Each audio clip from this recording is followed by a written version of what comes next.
magpasalamat. Sige, tayo na may laging willing, no? Nahihiya lang, kaya tayo hindi makatayo. Mahirap pag naedad na, medyo nagiging mahihain na. Kanya si Jander, hindi mahihain. Makapal ang mukha. Bata pa eh, bata pa. Ayun po, pinagpapasalamat ko sa Panginoon yung kaligtasan na biyaya niya sa akin na lagi kong pinakaiingatan. Bagamat kahit di mo ingatan, di mawawala sa'yo. Pero pinagpapasalamat ko sa araw-araw yung kaligtasan na nagbubunga. Kasi yun yung araw-araw na tinitreasure natin sa Panginoon. Pinapasalamatan natin sa Panginoon kung paano niya tayo inabot. At pinagpapasalamat ko din po kasi yung sa kalusugan ay bagamat medyo ubuhin pa ako. Pero pinagaling ng Panginoon at bihira magkasakit pero pag tinamaan naman ng sakit ay kainaman na bago alisan. At sa ilang taon na din, ako hindi nagkasakit, parang siguro mga maglilima na. Ngayon lang uli nakaramdam ng sakit. Iba talaga ang ewan ko, sa hangin siguro ng Pilipinas o sa lugar natin, laging may gabok. Kaya lagi madami may sakit dito. Hindi talaga kalooban na ako dumito sa Pilipinas, parang yun yung nakikita ko sa mga nangyayari. Parang hindi ako pinanganak para dito sa Pilipinas. You know. Biro lang. At yun, pinagpapasalamat ko sa Panginoon na ang Panginoon na nagpapagaling at may mga ininom akong gamot pero hindi yata natalab, lalo lumalala. Pero ang Panginoon ang nagpapagaling. At pinagpapasalamat ko din po lately ay yun po sa aking application. Hindi man po ganun pa mga siguro nasa 80% mga ganyan ang progress. Kaya hindi ko po ma-celebrate pa ng ganun. Pero pinagpapasalamat ko po sa biyaya ng Panginoon yung progress na smooth po bawat process na pinagdadaanan. Kasi hindi po madali doon, hindi gaya sa Japan na pagka nag-apply ka ngayon, kahit next month, pwede kang umalis, gano'n. Doon po, mahirap din. At pinagpapasalamat ko sa Panginoon na may progress at tinuubo. Oo, nabainat doon sa camp. Nabinat. At yun po, ang biyaya po nitong nakaraang linggo ay medyo yun po yung parang final na assessment po, skill assessment ko. Sila ang nag-schedule po nun Kung ako masusunod sana, ayoko muna kasi gawa nga ng aking karamdaman din. Pero dahil na-schedule nila, wala akong choice, kundi sana ang prayer ko gumaling, lalo na sa ubo kasi interview. Pero pagdating po doon sa time na yon, biyaya ng Panginoon, ang interview ko ay 9:30. Pero na mga 9:28 ganyan, doon na ako sa area. Pag alis ko pala ng bahay, pagdating ko doon sa Mandaluyong, hindi ako alisan ng ubo. Talagang sobrang ubong-ubo ako nun. Kaya sabi ko, yari ang aking magiging interview nito. Pero nung time na yon, mga 9:28 na, talagang hindi maalis. Anong nangyari? Tumungo na lang ulit ako. Nanalangin ako sa Panginoon na sabi ko, Panginoon, kahit ngayon lang 30 minutes na to kasi allotment doon ay 30 minutes lang sa interview na yon, mabilisan.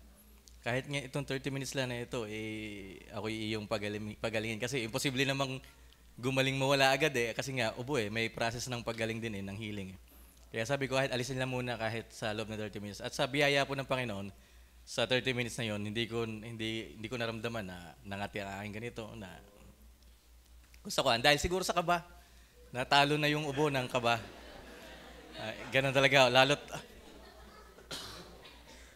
lalo't ang kaharap mo ay hindi naman Australiano siya kasi doon sa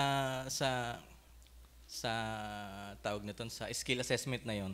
Iba-iba din daw ang lahi ang doon sa agency na yon. Parang government agency yun Tapos depende kung saan lahi ka mapatapat. Napatapat ako medyo negro siya na parang Indiano ang mukha ganyan. Ang pag-English niya medyo mahirap intindihin. Iba-ibang lahi, iba-ibang klase na accent kaya medyo slang. Buti na lang ay biniyayaan tayo ng Panginoon ng pangunawa. Walang galing eh, di pangunawa na. At yun po, may mga questions na pinaulit ako. Pero salamat po at biniyaan ako ng Panginoon na masagot ko yun.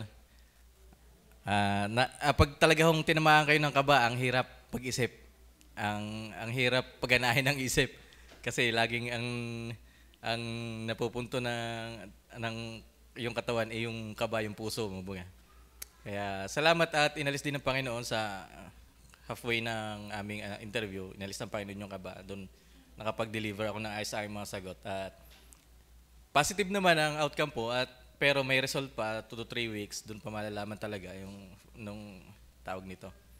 Yung pinaka-result nung aking naging interview na yun. At next po doon ay medyo kaunti na lang at matutuluyan na.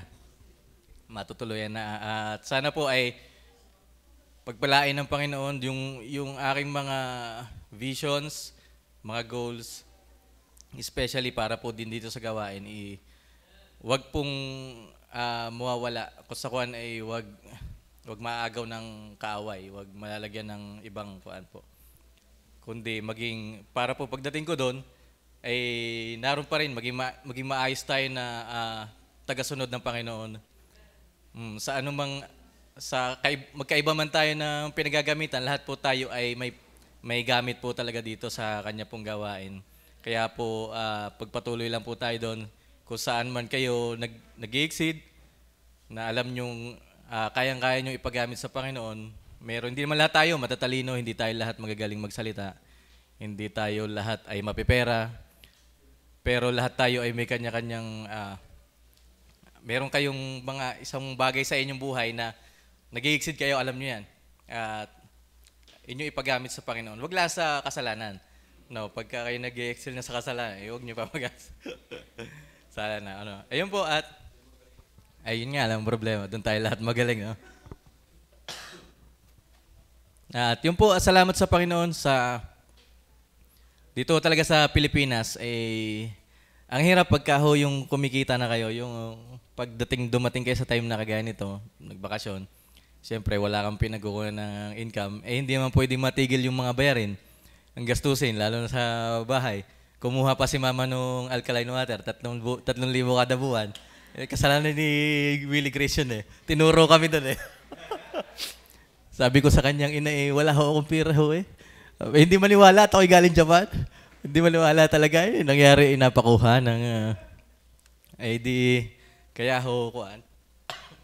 kaya ho talaga nakakabiribindi din minsan pagka dumating na yung ika-30, darating na si Raymond, yung maninigil, taguan na lang kami dalawa. Di ba? Yan ay pinagpapasalamat ko sa Panginoon na kahit na ako ay ilang buwan nang wala sinasahod, hindi naman sumasahod din, pero ang Panginoon pa rin po nagpo-provide na hindi niya pinagkukulang tayo. Tayo ay may takot tayo. Minsan naunahan tayo ng takot natin na pangangamba, pero hihiyain tayo ng Panginoon na sabi niya nga, ang ibon, tingnan mo, masdan mo ang ibon, no? Pinababayaan niya ba? Hindi, may kinakain. Tayo ikuan parang nawawala yung ating pananampalataya sa Diyos pag tayo nagugutom na. Pag mga tayo may problema na, bumababa na yung tiwala natin sa Diyos, no? At wag po nating hayaan na ganun. Lagi ho tayong magpalakasan sa isa't isa, especially po, kailangan natin ng isa't isa. Hindi po tayo, wala hong ditong magagaling na Kristyano. Lahat po ay kailangan natin ng isa't isa. Kaya nga nauso yung D-time na yan, discipleship time kasi hindi naman matututo ang isa kung hindi tuturuan ng iba. No, hindi naman natuto din yung mga apostol kung hindi tinuruan ng Panginoon bilang kanilang tagapangaral. So, kailangan po natin ng isa-isa. Magpalakasan po tayo. Huwag ho tayong kung nakikita natin ang kahinaan ng iba, wag ho natin silang i-down, no? Ang atin tulungan natin sila sa ating mga kahinaan. Gaya ho ni Jander, madami kami nakikita ang kahinaan ni Jander. Yun ay tinutulungan namin. Yun lang ho. At yun po, salamat po sa Panginoon at ako ho ay nakatayo pumuli sa inyong harapan ngayon at pagpalain po ang bawat isa sa atin.